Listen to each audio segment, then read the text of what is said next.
Today on Substance Stories, we're going to be talking about navigating healthy boundaries in recovery.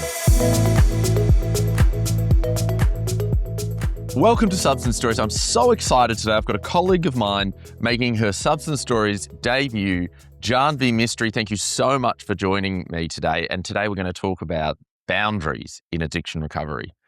I'm very excited. Thank you so much for having me, Rish. This is fun. I love boundaries. I think it's not spoken about enough, and I think people are not trained in setting appropriate boundaries. What does that look like, Janvi? What does setting an appropriate boundary look like? So let me first start with defining what boundaries are, right? So, because there's that confusion around that. What exactly is boundary? And people quite often associate boundaries with conflict, which is not necessarily true, or assertiveness with conflict. So boundaries define what is acceptable and what is not in a relationship. It is possible to have different boundary types based on different relationships and different contextuals. So you have to remember it's contextual. It's relationships, interpersonal, and there are different types of boundaries, right? One of the most important things with boundary settings is that a lot of people feel compelled to set or be in a certain type of boundary or set a certain type of boundary.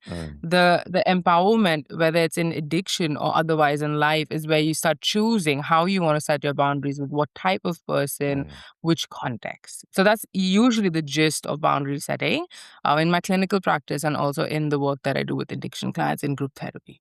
Yeah, and boundary is one of those words that in modern psychology has become a bit of a...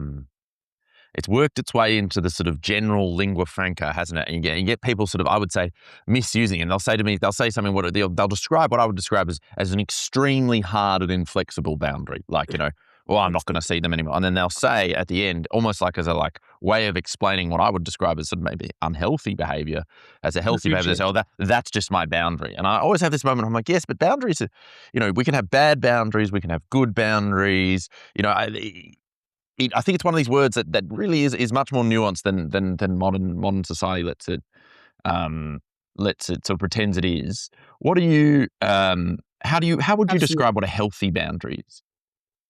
So there are three types of boundaries. So there's some literature on it, but it's not very obvious. So it's basically whatever people have gathered and made sort of worksheet around it. But it is pretty clear when we look at the literature and when you look at interpersonal dynamics, how they play out. So that's why the caveat here is it is contextual. And like you said, sometimes even a healthy boundary can look unhealthy in a different context, right? So that is very important to understand. But there are three types that I usually talk about. The first one is porous, and the other one is rigid, and the one in the center is healthy. So I'll start with the healthy one, and then we can go to the other ones. And I do have a worksheet which is available on a platform called Therapist Aid, which if you want, you can put it down for your viewers. We'll and put the I link can in give the you show some notes. more. Yeah, thank you so much. Absolutely. And I can give you some more papers and worksheets that I usually work with clients to help them understand. Bringing a level of professionalism that this pod has never seen before, Jamie. So it's very exciting. So when you think about healthy boundaries, it's essentially almost like a fence, right? There's spaces in between. And the thing there is we're selective about whom to let in and keep out. That's one of them. And we can go through those characteristics, Rich, because I think that's very important when we think about an addiction recovery. Because what I've been noticing is that sometimes the individual is really motivated and they actually want to, and they are in the stages of change and they want to take the actions, but it's sometimes the community they're surrounded by.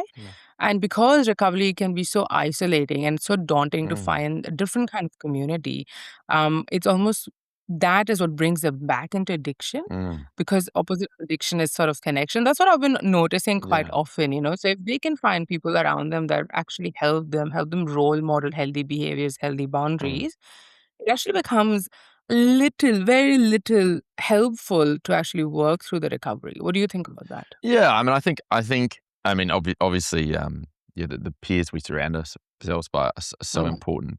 And I think with a sort of a healthy boundary, or, I think another way of phrasing it would be like, a secure attachment. You appropriately trust certain people and you're flexible in a healthy way. There's I think that, the sort of the wanky term would be sort of allostasticity, where we're allostastic. I've said that wrong for sure. But it's, we're appropriately bendy. So I wouldn't my wife can say one thing one day and one thing the other day, and that's fine because in the context of a securely attached relationship, that's fine. But if it was a stranger, I'd be more suspicious. And I think what someone with a healthy boundary is able to make that that that appropriate distinction between the two sort of people, and we are appropriately bendy with it, with wherever we're sort of drawing the line on our boundaries. Absolutely. So if you take that example, what porous boundaries would look like saying and being flexible all the time, Mm. like being like, okay, yeah, possible, and then even at the detriment of their own well-being. Yeah. So for example, if they have plans and then that stranger would be like, or a new friend would be like, oh no, but I can't do it this day, let's do it some other day. So they have to change their whole day. And rigid would look like no flexibility whatsoever, whether with the stranger or for example with your partner. Yeah, and I think that's what would like, And yeah. you could tie that to again to the attachment center, porous boundaries, that sort of people pleasing, anxious, ambivalent type attachment person, and and an overly rigid boundary. It's sort of like an avoidant, trying to and I guess try and put it even more simple. It just comes down to trust, right? People, we can either be, because of a difficulty in our life, we can be overly trusting of everyone because we're so eager for someone in our life. We can be not trusting of anyone because we've been burned so many times. But the Mm, healthy way about it is to appropriately trust some people.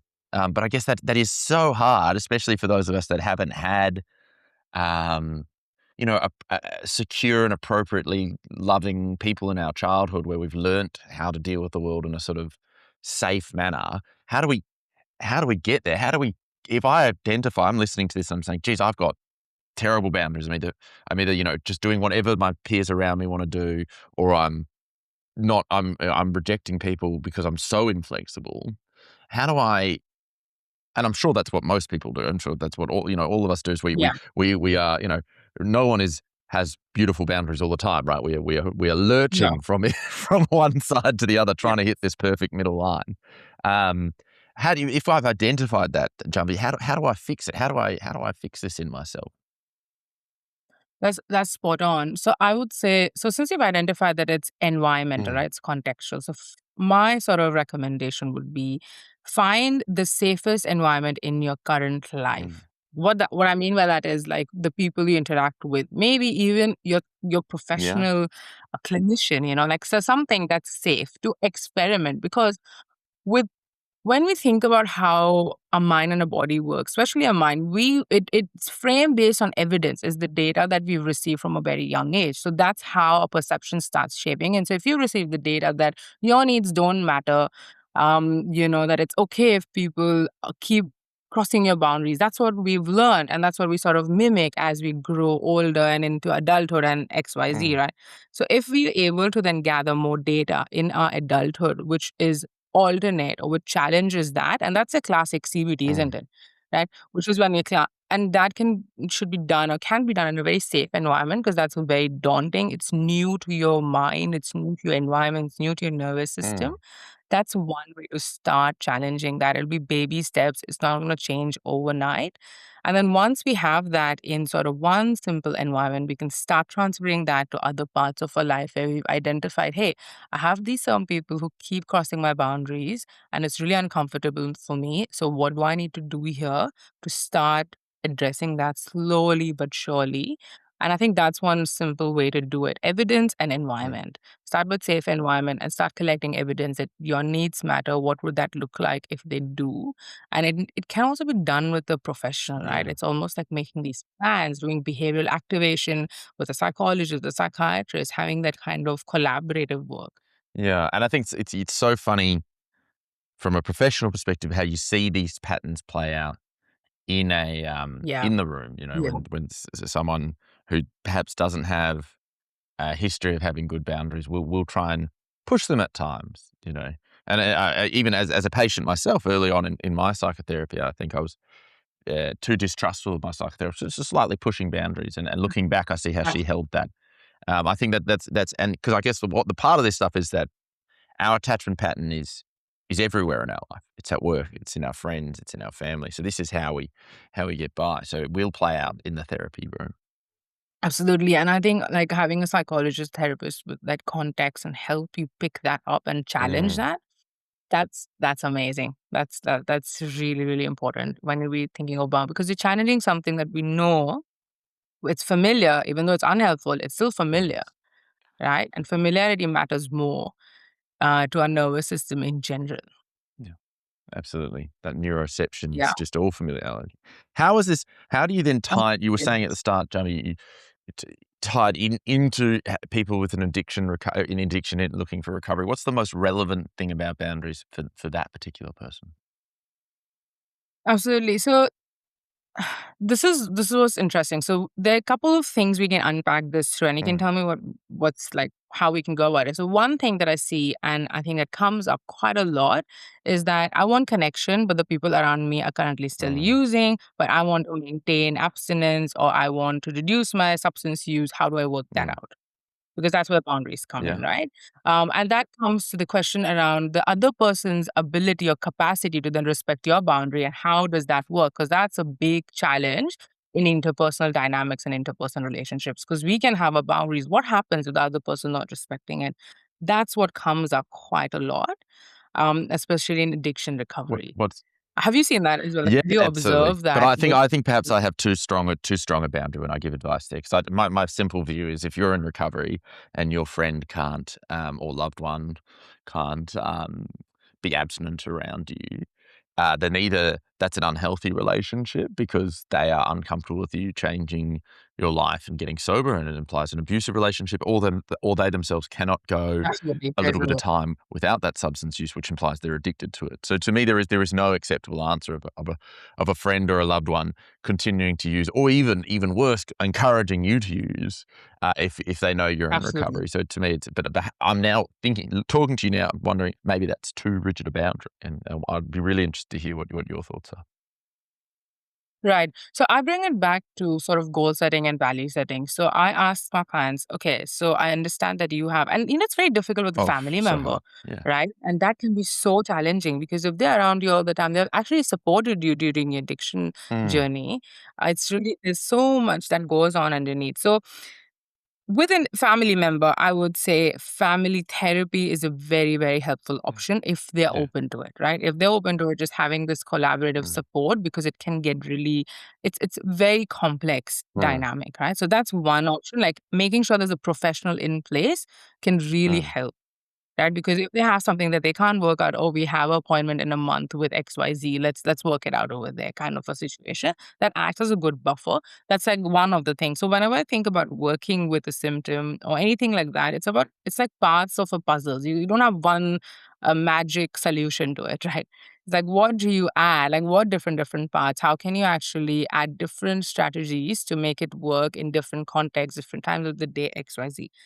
The other one that I think when it comes to setting boundaries when people around you are using is assuming that we are in the action stage or the stages of change, because that matters, right? If you're in pre-contemplation, contemplation, it's very difficult. It's very challenging to yeah. do that then, because then maybe you're not ready, and that is okay. But if you're in action phase of and the preparation action phase and ready to do that work, um, I guess going back to goals and values in terms of okay, what is needed for my recovery, and like we discussed quite a lot about the famous Mm, five, right? And one of the things is the exercise stuff yeah. as well in that, where you have the healthy peer support and the extra. Start replacing that with healthy peer support. So going to NA and AA, or like doing to so replacing the connection with healthy connection. So not eliminating them entirely, but start replacing slowly, and then coming back to it when you feel like you have more internal resources to set a boundary if it has to happen, if they don't respect it, right? So you're not entirely not taking away a connection, because that's also not going to be helpful. Start replacing or adding more connections of different Yeah. variations, Yeah, fantastic. right? So that's something that I do. And the other one that I advise them is when we are in this action state, one of the biggest thing that we also talk about at the Victoria Clinic and in our sessions is that physiology, exercise, nutrition, that the basic human needs of the body and the Mm, mind, right? Because once you feel rest and recovered better, assuming you have less cognitive fatigue, the better chances of you saying, nope, this is not happening today. I need to set this boundary. But if you're tired and exhausted, it's easier to break that boundary, isn't it? Absolutely. Absolutely. Yeah. So the basic needs, replacing peer communications, getting a professional in if it's a family member, because that is very difficult, to work. It's a difficult dynamic. It's very Mm, contextual. So you need help, and that is okay. And we need help in relationships more than just with ourselves as well. yeah. Yeah, big time. And that's Yeah, I think as you were saying, getting that yeah, getting some sort of professional support to navigate this because I guess in the specific area, it's so hard to give generic advice because all relationships are so complicated exactly. and we also Ex- we are completely unable to have any sort of objectivity around our own relationships. It wouldn't matter if you or I, who are Exactly. very educated in this sort of thing, are just as likely to fall into these pitfalls, right? So I think getting that Absolutely. expert or that second opinion who can be somewhat outside the relationship and can weigh in and say, hey, did you notice these dynamics? To which the answer always is, no, I didn't, because I'm in the dynamic, so I can't see them. I can't get the bird's eye view when I'm in the middle of the forest. I think, yeah, And I think going back to before as well, when you were talking about that, you tend to give advice. However, I feel like that's also you giving your very clinical lens of what usually happens, right? Even that can be so informative for clients. Like, oh, I didn't know this was happening. Oh, yeah, I can see a pattern here, kind of stuff. absolutely. So I think, yeah, I think the one of the best things that anyone can do when they're worried or struggling with boundary navigation, especially within family, is doing a bit of family therapy and especially Absolutely. if you're going into it with an open mind about, hey, there's no one at Yeah. fault here. I think there's just possibly a problem in the relationship dynamic that if we can understand, we can perhaps change. Yeah. Yeah. There's a lot of stigma that's surrounded around addiction, and I think that is really difficult to challenge at all Mm, times. But it's very draining. So having a professional who can give you some psychoeducation as a family member, it's okay to feel confused about what's happening. I don't know how to help anymore, but a professional who can help you with that, guide you, is also very important and can be actually helpful for the relationship and for if more than one party is involved, if two parties are involved, and for both of them to get some actual guidance around that. absolutely. Well, amazing. Thank you so much for coming on, Jambi. It's been a wonderful chat. I hope the listeners have found it as educational as I have. Thank you all for listening. Thank you, everybody. Thank you for having me over. This was really interesting. I really enjoyed it.